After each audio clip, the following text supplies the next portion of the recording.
you have family around and, you know, other people. I don't know, family doesn't always do the best job of telling you how wonderful you are. But that's okay too, because, you know, that's all part of it. But you really do have an amazing task. It's not easy. We know that you're by yourself a lot, but you have your sisters in the field that you can call on and that you can talk to. And a lot of times it's even somebody new coming into the business who just is rocking it. And that reinstills us with excitement about the business. So I have paper because if I don't do this, I'll go on and on forever.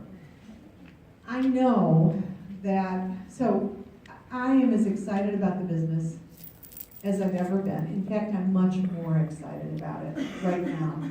We have a terrific team at the home office. We are getting terrific results from our field leaders, from new people coming into the business, and little by little, all those things that we've been wanting to happen in the business, things that we've individually thought, I know this is going to make this business so much more successful, they're starting to happen. How about, I'm going to be in trouble here because I know Canada doesn't always have everything that we have here. But I know they know everything because they have ways to do that. They just figure it out, you know. But gift registry, I mean, isn't that? We have it. We have it too. I'm going to see Janice next week and she'd say, Doris, you just put your foot in your mouth. So I am so excited because our team here at the home office is 100% on board with supporting you. They know you and the consultants you represent are the key difference that we have in taking our products and our mission and our business to market. Nobody else has this. No one. And you're our competitive advantage. And I can tell you, I think sometimes people might think that's not the case here at home office. I think all of you are believers in the room because you're experienced with us and you're growing your businesses. But I know sometimes people think, oh, the home office doesn't know how tough it is to be a consultant. You know, the business isn't like it used to be. I've heard all those kinds of things. Well, I want to tell you, there should be no doubt, zero doubt. The home office and the team that are putting things together for our business believe in you. They understand that without you, there's no business. And again, if you ever doubt that, then call me, and I'll talk to you about what's going on that I can talk about. They don't let me talk about it. As I'm getting older, they don't even tell me everything. Eventually, I hear everything. Believe me. All right, so I know that all of you have invested to be here, and we respect that so much, and we are going to deliver an absolutely wonderful program for you while you're here. And you know, I can say that so confidently because all we really have to do is put all of you in a room together. And you are going to go home with, you know, more ideas than you had when you came. And figuring out how can you take the things you've learned here and adjust them to make them your own and to build and grow your business. So, exciting times. I appreciate the investment you've made. I think you will feel that you're going to get a great return on that investment. LEAD and LEAD Plus started last year. We had great results from it, and I am excited that we're continuing this program and of course enhancing it and building it and growing it to give even more support to those of you who are leading our field. You know, I think Tracy spoke with you last night, and also she did a webinar earlier this year, and I hope you have a chance to listen anytime Tracy speaks, because I sure try to do that. I am so impressed with the quality of this leader that we have. She is amazing. I learn from her every time I listen to her. And that's a pretty amazing thing. And she is dedicated to the business, dedicated to you, and she gets it. And that's to have a leader at the top of our business who really understands what we do and how we do the things that we accomplish is amazing. So she's declared this the year of growth. which is fabulous news for absolutely all of us. She plans with the team and others to strengthen the field, to work on our show, because remember again, if you're our key competitive advantage, we have to model, with your help and with your ideas, the best possible way we can have a world-class show. And enhance virtual shows along the way. They're not going to be the only thing, but they are definitely going to be one of those tools in our toolbox that we need to do a better job of supporting from home office. And also, we want to develop distinctive products. How did you feel about the spring product launch? And I think even the launch before that showed a marked difference from the way we've been doing things for a few years.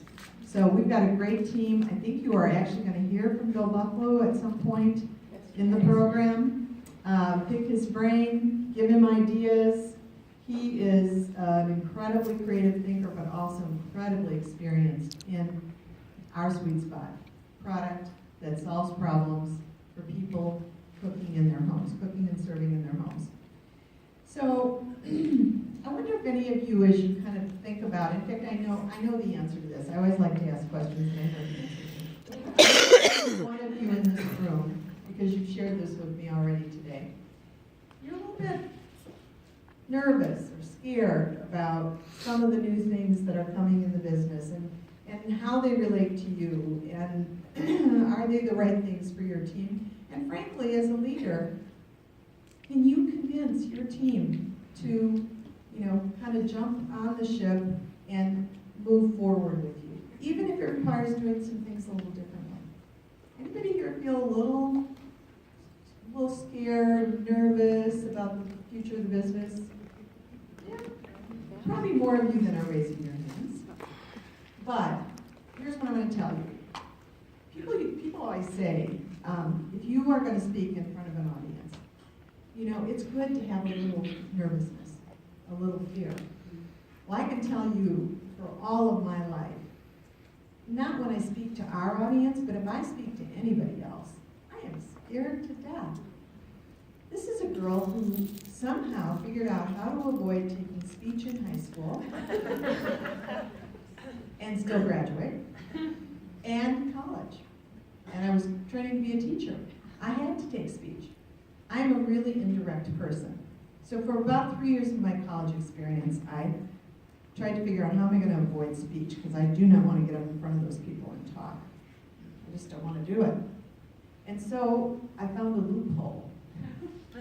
If I took voice and articulation, which was basically sitting in a class and then going to the recording lab and recording speaking, so that I was improving my Chicago accent. It didn't last forever, but it did work for a while.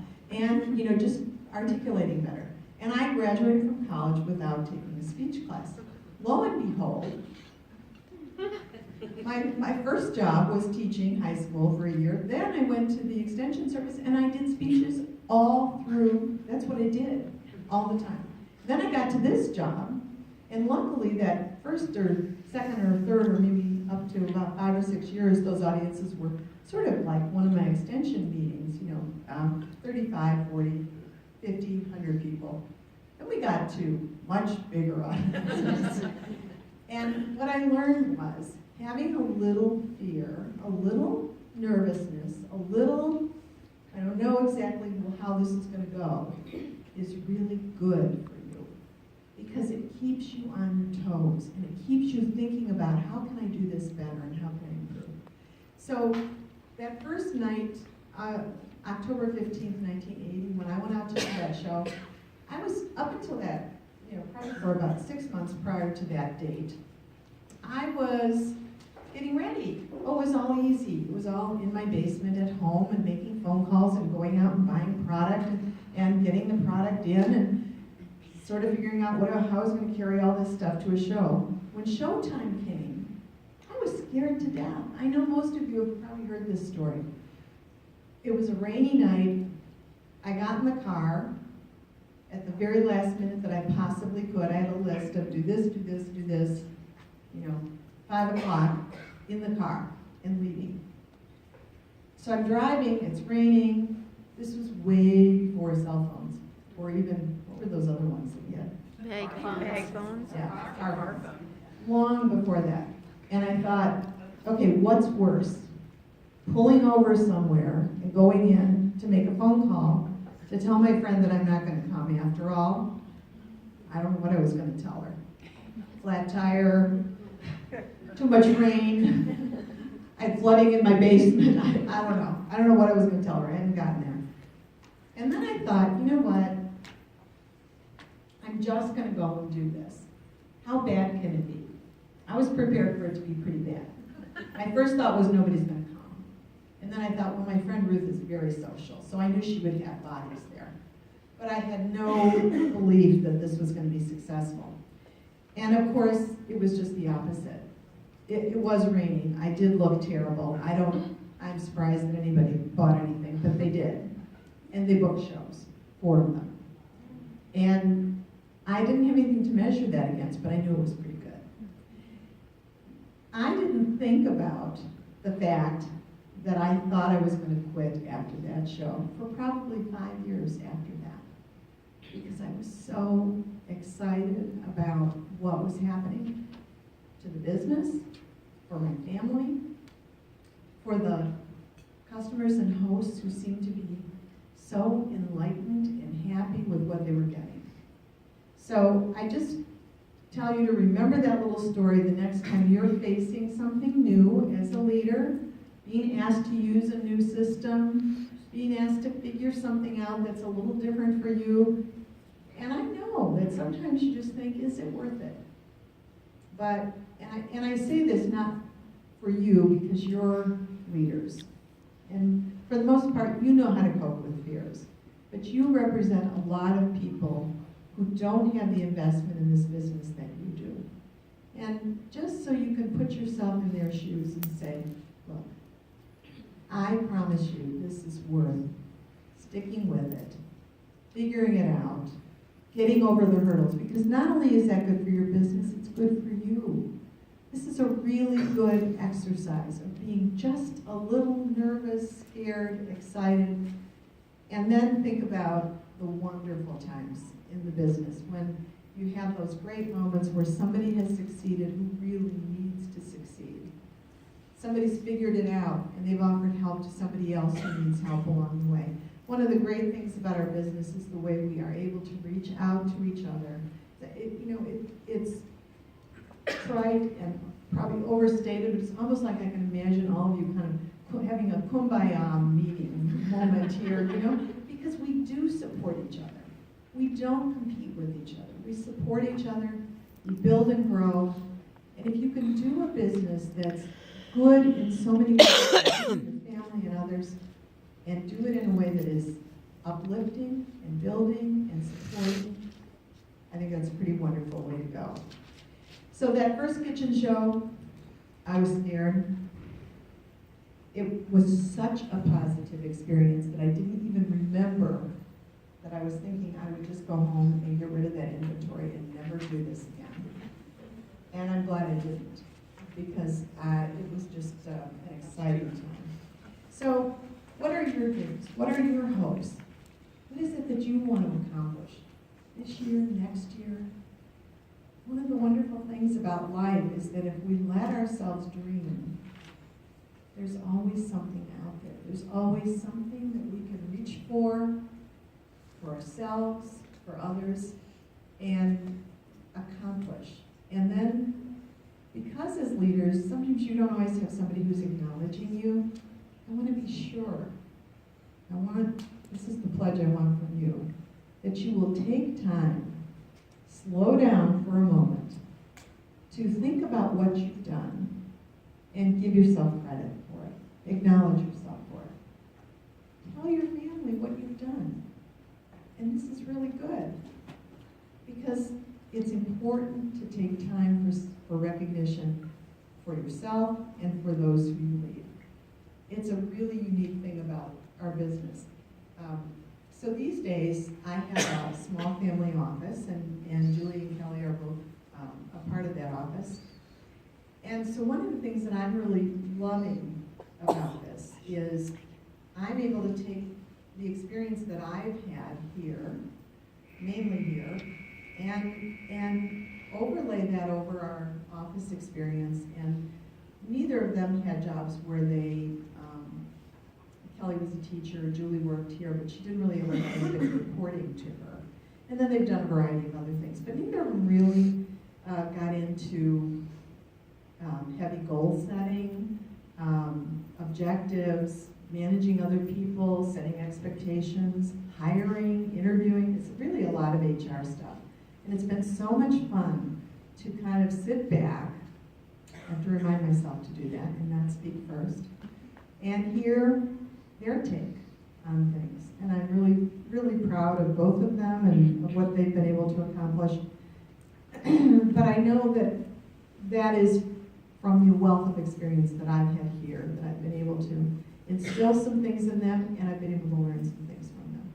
So I hope you go forward, continue this great program, have great success, acknowledge yourself for those moments when you do something really well and nobody else is going to tell you, atta girl.